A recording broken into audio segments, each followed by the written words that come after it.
Hello, welcome back. Last video के अंदर हमने स्मॉल सिग्नल एम्पलीफायर की बात की थी और उसको देखा था कि किस तरह से डिज़ाइन होता है और उसके क्या पैरामीटर्स हैं।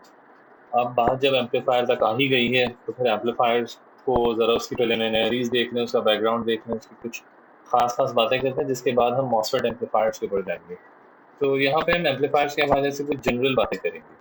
Let's see. So amplification real world में हम लोग जो पढ़ते हैं एम्पलीफायर और हम लोग चूंकि सर्किट्स होते हैं, हम करते हैं कि एक सर्किट आया और हमने उसको लिया, उसको एनालाइज किया और उसको गेन एलिमेंट वगैरह देने लगे। लेकिन प्रैक्टिकली ऐसे क्यों करते हैं? मतलब प्रैक्टिकली आप एम्पलीफिकेशन कहाँ पे कर रहे होते हैं, किस सिग्नल को एम्पलीफाई करते हैं, क्यों करते हैं, क्या वजह है, इससे क्या फायदा होगा? तो यूजुअली जब मैं क्लास में इस तरह की बातें पूछता तो लोग कहते हैं सर वो सिग्नल को अगर कहीं से आ रहा हो तो उसे बड़ा करना है। नहीं, सिग्नल कहाँ से आ रहा है, क्यों बड़ा करना है? ठीक है। सो कुछ एग्जांपल्स देख लेते हैं।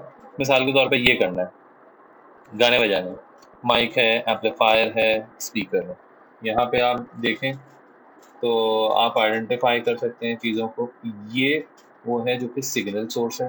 ये जो बेचारा नीचे पड़ा हुआ है ये एम्पलीफायर है और इस एम्पलीफायर के साथ ही स्पीकर लगता है। तो ये होता है लोड। एक सिग्नल को जो कि हमने प्रोड्यूस किया था, इसने बढ़ा चढ़ा कर दूर तक पहुंचा दिया। Let's see another example. This is a sensor. This is in fact a temperature sensor. ये टेम्परेचर का सिग्नल यहाँ पर आता है, ये उसको सेंस करता है और उसको एम्पलीफाई करता है और उसकी बेसिस के ऊपर एक लोड को, किसी चीज को कनेक्ट करके से चलाया जाता है। तो ये जो चीज है ये है रिले।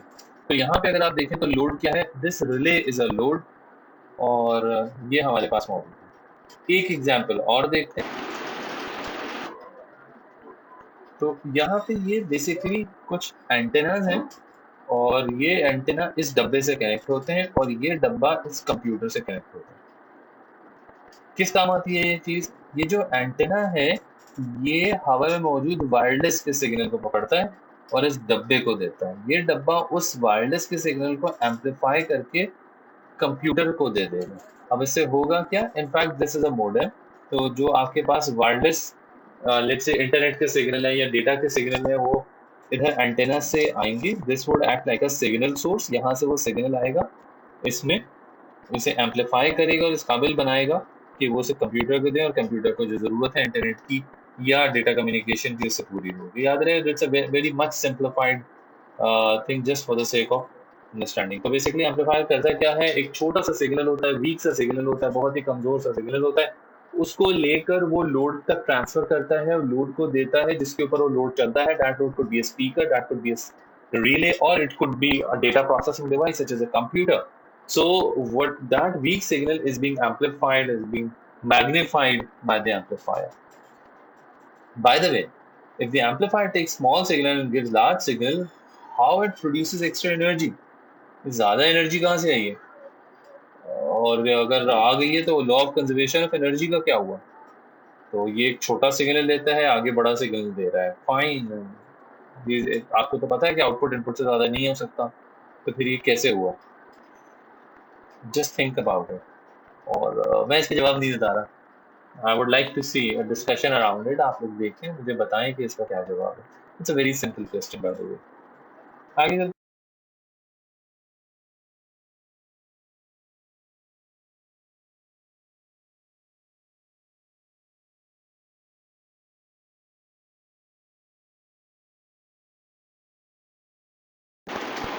अब जो हमने चीजें देखी हैं उसमें से हम सिग्नल सोर्स की बात करेंगे कि ये सिग्नल सोर्स जो होती है, what is a signal source. आपने इसकी मिसालें तो देख ली कि भाई मिसाल के तौर पे mike is a signal source, antenna is a signal source, temperature sensor is a signal source. तो हम लैब में क्या करते हैं? हम लैब के अंदर माइक नहीं लगाते, शोर मच जाएगा। हम लैब में टेम्परेचर सेंसर्स नहीं लगाते, उसको सेंस करना उसकी अपनी कुछ रिक्वायरमेंट्स होती हैं, मुश्किल हो जाएगा। Antenna is even much more difficult to handle. So what we use is a signal generator. और ये चीज इतनी ज्यादा होती है कि लोगों के जहन में जब सिग्नल सोर्स की बात होती है तो सिग्नल सोर्स से मतलब ही सिग्नल जनरेटर आता है। जबकि practically speaking signal source signal generator से सिर्फ और सिर्फ लैब में आता है, प्रैक्टिकल वर्ल्ड में तो कभी ऐसा होगा ही नहीं। सिग्नल सोर्स सिग्नल जनरेटर से कभी भी नहीं आता। अच्छा, एक चीज और भी हम देखते हैं कि जो सिग्नल जनरेटर से सिग्नल आता है वो एक साइन वेव हम सेलेक्ट करके यूज करते हैं। Yes, we can use a triangular और सॉ टूथ और अ स्क्वायर वेव फॉर्म, लेकिन यूजुअली हम साइन वेव पर ही काम कर रहे होते हैं। क्यों? Why sine wave, why not triangular, why not square? Sine wave में ऐसी क्या खास बात है कि इसी को यूज किया जाता है? There is a clear advantage behind this. Again, this is food for thought. I have plenty with me. और बताइएगा मुझे इसका क्या जवाब होगा। अच्छा, आगे चलते हैं कि in real world some mechanism may convert physical attribute into electrical perturbation, that is electrical signal source. तो बेसिकली बता रहे हैं सिग्नल सोर्स के अंदर क्या हो रहा होता है, किसी मैकेनिज्म के जरिए एक physical quantity electrical disturbance electrical signal में तब्दील होती है। अच्छा, मोटे मोटे अल्फाज, physical attribute, electrical perturbation. Simply for example आप माइक की बात कीजिए, तो माइक में क्या होता है? माइक में होता यह है कि अगर कैपेसिटर कंडेंसर माइक की बात करूं तो उसमें दो प्लेट्स हैं, मेटालिक प्लेट्स हैं जो एक दूसरे के करीब मौजूद हैं। एक फिक्स्ड है और एक वेरिएबल है। जब हम बात करते हैं तो हमारी साउंड की जो लॉन्गिट्यूडनल वेव है वो जाके उस माइक से टकराती है। उसमें जो एक कैपेसिटर की प्लेट है जो कि मूवेबल और बहुत छोटी सी और बहुत लाइट सी है, जब उससे आवाज की लहर टकराती है तो वो कुछ आगे पीछे होती है। अगर एक कैपेसिटर में दो प्लेट्स के दरमियान का डिस्टेंस चेंज होगा तो इसका मतलब ये होगा कि उसकी कैपेसिटेंस चेंज हो रही है। अब अगर उसकी कैपेसिटेंस चेंज हो रही है so Q is equals to CV, आप अंदाजा कर सकते हैं कि कैपेसिटेंस चेंज होने से उसका वोल्टेज चेंज होगा। तो whatever B it's voltage before the sound wave strikes it, वो उसके बाद उसका वोल्टेज चेंज हो जाएगा। तो आप देखिए कि जो एक मैकेनिकल एक प्रिंसिपल के जरिए फिजिकल एट्रीब्यूट क्या है? मिसाल के तौर पर साउंड, साउंड ने एक इलेक्ट्रिकल सिग्नल की वैल्यू को चेंज किया। यही प्रिंसिपल इनफैक्ट प्रेशर सेंसर्स के लिए भी इस्तेमाल किया जाता है, फोर्स ट्रांसड्यूसर्स के लिए भी इस्तेमाल किया जाता है। फिर सीधी सी बात है, कैपेसिटिव प्लेट रखें, ऊपर से प्रेशर पड़ा, डिस्टेंस चेंज हुआ, आपके पास एक इलेक्ट्रिकल सिग्नल पैदा हो गया। सो बेसिकली जो सिग्नल सोर्स है सेंसर्स और ट्रांसड्यूसर्स होते हैं। अच्छा, एक और ख्याल आता है कि अच्छा अगर इस तरीके से करने से इलेक्ट्रिकल वोल्टेज पैदा हो सकता है, इलेक्ट्रिकल करंट पैदा हो सकता है, तो क्या इसी तरीके से हम बिजली भी पैदा कर सकते हैं? बिजली पैदा करने के लिए भी यही काम सारे कर लिए जाए? नहीं, और नहीं with a disclaimer, no mostly.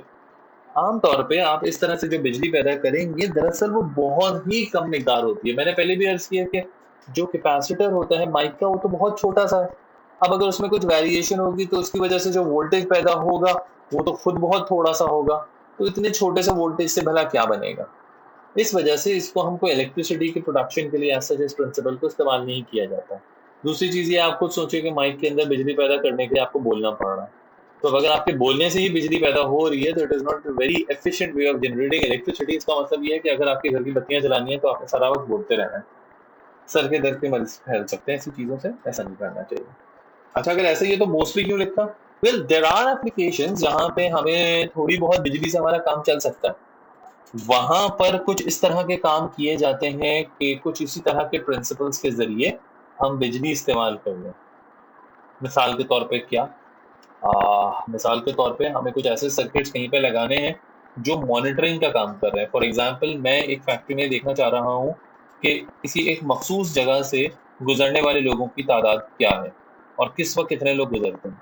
तो अब मैं वहाँ पर एक ऐसा सिस्टम लगा दूँ, उसको पावर भी चाहिए होगी, तो अब मैं ये करता हूँ कि वहाँ पे यही प्रेशर ट्रांसड्यूसर इस तरह का सिस्टम लगाऊं। बाय द वे उसे पीजो इलेक्ट्रिक कहते हैं, which is similar to this. उससे जो बिजली पैदा होगी वो उस मॉनिटरिंग सिस्टम को चलाने के लिए इस्तेमाल हो। तो इस तरह का कुछ काम करें। This is called energy harvesting. It's a very much growing area of electrical engineering, energy harvesting. वहां पर इस तरह की बातें इस्तेमाल होती हैं। Anyway, we don't digress too much, let's come back to our preliminaries of application.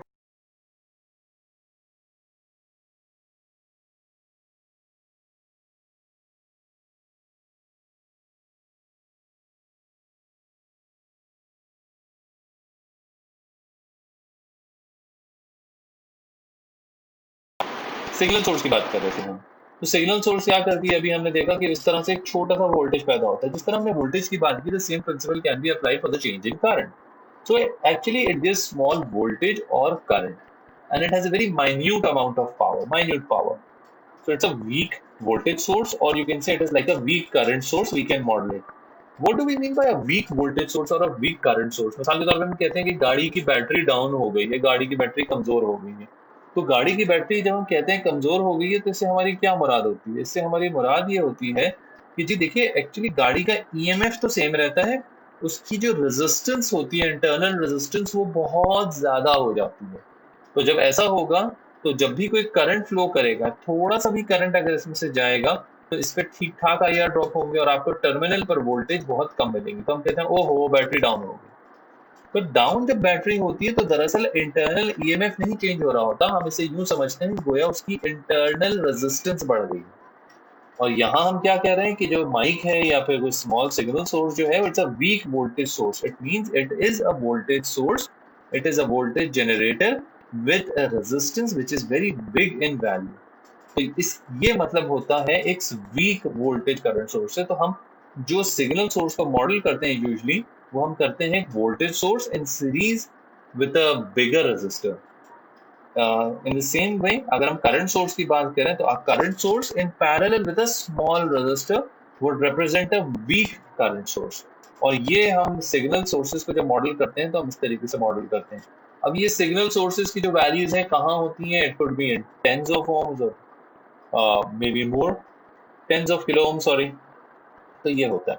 अच्छा, सिग्नल की शक्ल कैसी होती है? Practically speaking this is a sound signal. मुझसे पूछेगा नहीं कि ये क्या लिखा है, ये आप समझ लें, देख के तो वेवफॉर्म मैं नहीं बता सकता, but it's a voltage signal of some noise, some sound. तो सिग्नल कुछ ऐसा होता है। याद रहे हमने साइन वेव से किया था, आमतौर पर जब लैब में करते हैं। क्यों करते हैं ये आप लोगों ने मुझे बताना है। तो ये है सिग्नल सोर्स, क्या चीज होती है प्रैक्टिकली।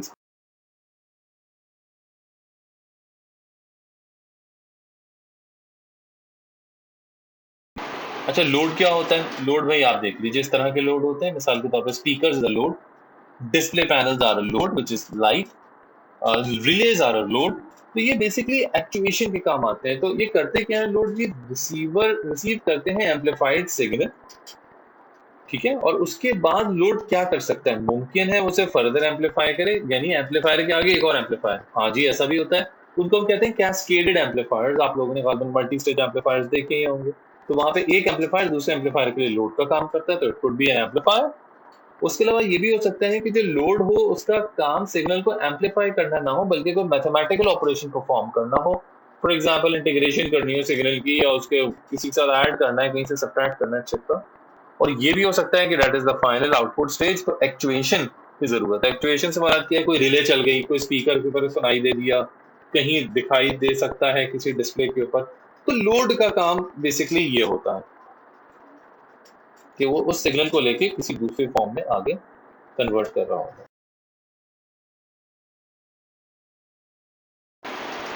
सो जैसे अभी हमने जिक्र किया, लोड जो है it converts electrical energy in amplified signal into another form of energy.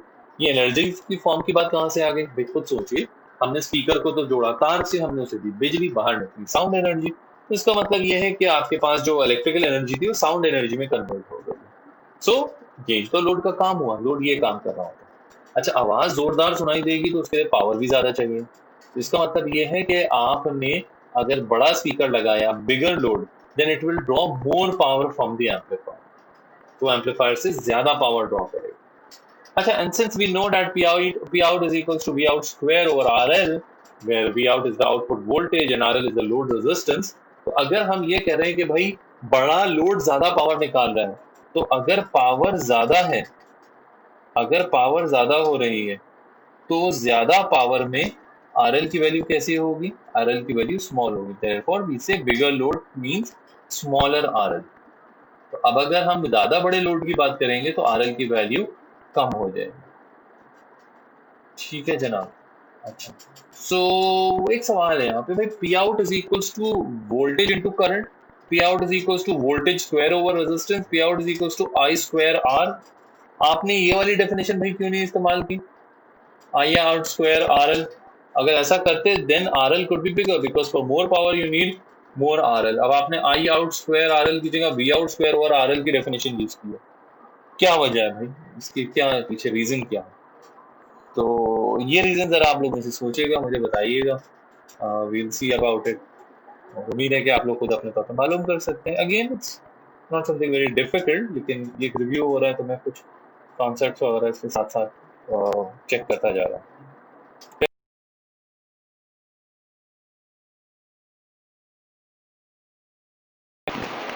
अच्छा, गेन एलिमेंट क्या होना चाहिए? Gain element should be able to get signal from the signal source properly, उससे इनपुट से वो सही तरीके से सिग्नल हासिल कर सके। इसका ताल्लुक होता है इनपुट रेजिस्टेंस से, कि गेन एलिमेंट की इनपुट रेजिस्टेंस कैसी है, गेन एलिमेंट की इनपुट रेजिस्टेंस की वैल्यू पर डिपेंड करेगा। अच्छा, और क्या होगा, एक बार सिग्नल आ गया, then it should be able to amplify the received signal without distortion, यानी उसकी शक्ल खराब ना कर दे। ऐसा ना हमने भेजा तो है साइन वेव और बाहर निकल रही ट्रायंगुलर वेव, इस तरह से ना करे, इसको कहते हैं डिस्टॉर्शन, डिस्टॉर्ट ना करे। तो इसका ताल्लुक बनता है सर्किट की लीनियरिटी से, यानी कि जैसा इनपुट का शेप है वैसे ही आउटपुट का शेप होना चाहिए, and in a way it is related to the frequency response of the gain element. We will see about it subsequently in later lectures. और once signal बड़ा हो गया, then this is the responsibility of the gain element that it should be able to deliver the signal to the load with required power, कि आपको कितनी power से देना है। इसका ताल्लुक बन जाता है आउटपुट की रेजिस्टेंस से। तो इसका मतलब है गेन एलिमेंट के लिए सारी चीजें जरूरी हैं, और एक और सारी चीजें, सब कुछ करने के अंदर वो बहुत ज्यादा पावर कंज्यूम ना करे, it should B power efficient. ये नहीं कि इसके अंदर उसको बहुत ज्यादा पावर कंज्यूम हो। पावर की बात हम पहले भी कर चुके हैं, इसके अगर आपने अभी तक उसका आंसर नहीं सोचा है, सोच लीजिए, इसको उस वाली बात के साथ मिलाकर पढ़ें, इंशाल्लाह फायदा होगा।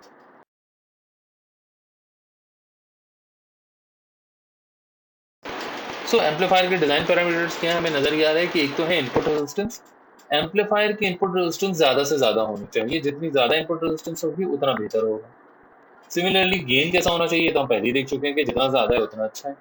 आउटपुट रेजिस्टेंस कैसी होनी चाहिए जी, आउटपुट रेजिस्टेंस जितनी कम होगी उतना अच्छा होगा। और जो फ्रीक्वेंसी रिस्पांस की बात की थी, तो इसका मतलब ये है कि it should work on all frequencies. आप कहीं भी काम कर रहे हैं, फ्रीक्वेंसी ज्यादा हो या फ्रीक्वेंसी कम हो, परफॉर्मेंस में फर्क नहीं पड़ना चाहिए। अब यार ये कैसे होगा, इसको बाय द वे कहते हैं वाइड बैंड रिस्पांस, ये हम सब्सिक्वेंटली देखेंगे कि कैसे।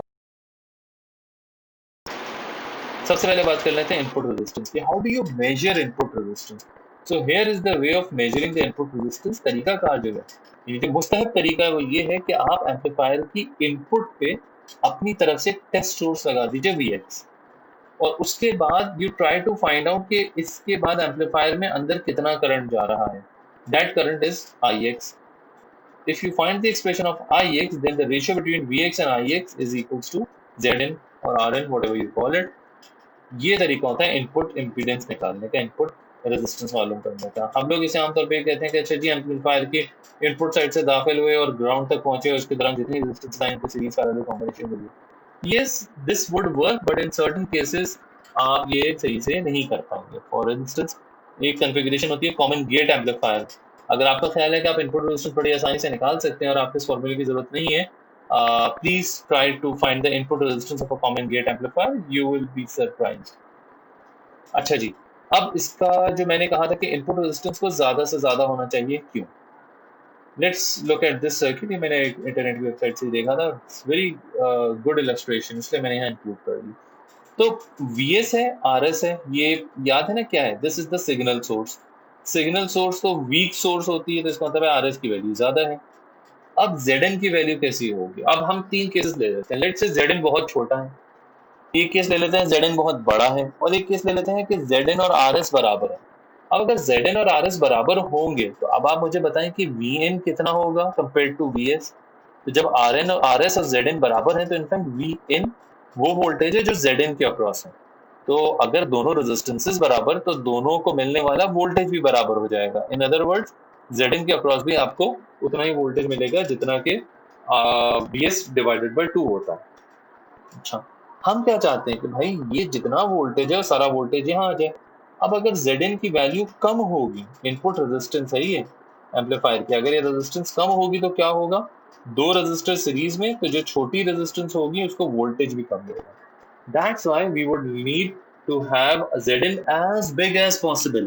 अब फर्ज कीजिए कि Zn Rs से बहुत ज्यादा बड़ी है, तो फिर Rs के अक्रॉस जो ड्रॉप होगा वो बहुत कम होगा, और जो Vs है वो तकरीबन सारा ही वोल्टेज यहाँ आ जाएगा। This is what we wish to achieve. इस वजह से Zn की वैल्यू, मेरा ख्याल है यहाँ से चीज और क्लियर हो जानी चाहिए कि Zn की वैल्यू जितनी बड़ी हो उतना अच्छा हो। प्लीज इन डिजाइन पैरामीटर्स को ध्यान में रखें कि इनपुट रेजिस्टेंस ज्यादा से ज्यादा, गेन ज्यादा से ज्यादा, आउटपुट रेजिस्टेंस कम से कम। This is the fundamental concept. So अगर VS की हम बात करते हैं तो RS और ZN हमने देखा यहाँ पर, आप वोल्टेज डिवाइडर से भी देख सकते हैं।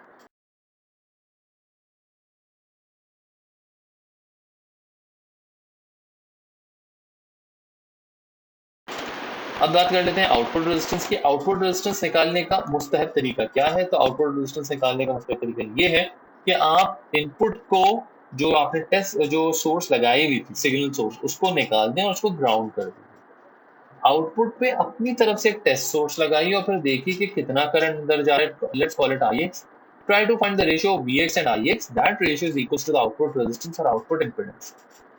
ठीक है। आमतौर पे जी कैसे निकाला जाता है? जी हम तो आउटपुट से खड़े होकर अंदर झांक के देखते हैं, जो रेजिस्टेंस नजर आती है ग्राउंड तक वही होती है। अगेन आई वुड से कि ऐसा हमेशा नहीं होता। मिसाल के तौर पे आप कॉमन ड्रेन कॉन्फ़िगरेशन होती है, कॉमन ड्रेन कॉन्फ़िगरेशन का जरा आउटपुट निकालिएगा एम्पलीफायर का, आउटपुट रेजिस्टेंस आपको पता चल जाएगा कि ये इतनी आसान नहीं रहेगी। इस तरीके के साथ यकीनन आप मालूम कर सकेंगे। ओके, नाउ वी सी कि भाई आउटपुट रेजिस्टेंस की वैल्यू कैसी होनी चाहिए। मैंने ये कहा था कि आउटपुट रेजिस्टेंस जितनी छोटी होगी उतना अच्छा होगा। ऐसी बात क्योंकि अब आप वो यहाँ पर देख लीजिए, एम्पलीफायर का काम क्या है? एम्पलीफायर ये करता है कि आउटपुट वोल्टेज जो होता है वो गेन टाइम्स इनपुट वोल्टेज होता है। तो जो आउटपुट पे वोल्टेज होगा वो ज्यादा होगा। अच्छा, अब अगर आप चाहते हैं आउटपुट का वोल्टेज ज्यादा हो, तो इसका मतलब ये है कि RL का क्रॉस वोल्टेज ज्यादा हो। अब होता क्या है कि आपके पास जो RL का क्रॉस वोल्टेज है वो है VL, जो आपने यहाँ अप्लाई किया है वो है V out। तो VL is equals to V out times RL upon Z out plus RL। तो अब आप खुद देख लीजिए कि अगर Z out की वैल्यू बहुत छोटी होगी तो जितना वोल्टेज होगा V out वो तमाम RL को मिल जाएगा, और अगर Z out की वैल्यू बड़ी होगी तो बाहर लोड को मिलने वाला वोल्टेज कम होगा।